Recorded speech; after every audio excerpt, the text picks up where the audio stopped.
రే ఏం తింటావురా? ఏమో కానీ ఇష్టము. నా ఇష్టం అని చెప్తావు, మళ్ళీ ఏమైనా తినని ఆర్డర్ ఇచ్చినా అనుకో వద్దని చెప్తావు. రే రే సార్ సార్ నేను చెప్పేది ఒకసారి వినండి సార్.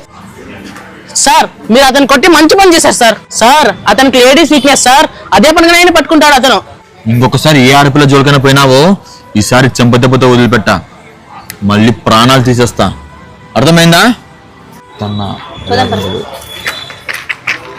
రే ఆదిల్, ఏందిరా వాళ్ళ దగ్గర నా గురించి అంత నీచంగా మాట్లాడుతున్నావు? అక్కడ అర్తు వైర్ ఉందని నీకు కూడా తెలుసు, బోర్డు పెట్టమని నేనే చెప్పాను కదా నీకు. నువ్వు ఆ విషయం చెప్పొచ్చు కదా వాళ్ళతో.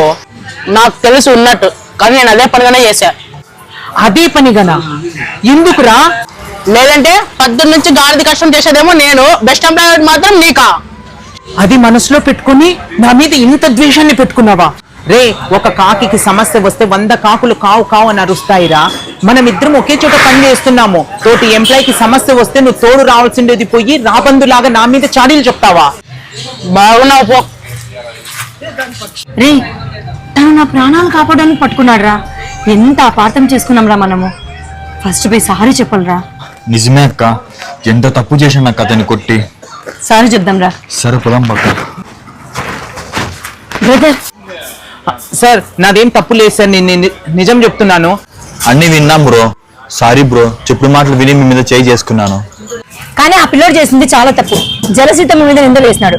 ఈ రెస్టారెంట్ ఓనరు మా ఫ్రెండే, తనకు చెప్పి ఉద్యోగంలో నుంచి తీర్చేస్తాము.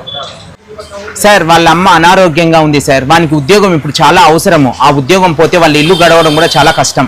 పోనీలేండి సార్, ఆ పిల్లోడు నా మీద నింద వేసినా కూడా భగవంతుడు నిజాన్ని నిరూపించాడు. ఎంత మంచి మనసు అన్న మీది. మీకు బెస్ట్ ఎంప్లాయీ అని అవార్డు ఎందుకు ఇచ్చాడు మా ఫ్రెండ్, నాకు ఇప్పుడు అర్థమవుతుంది. నేను అన్నను ఎంత అపార్థం చేసుకున్నాను. నా గురించి అన్న అంత ఆలోచిస్తున్నాడా?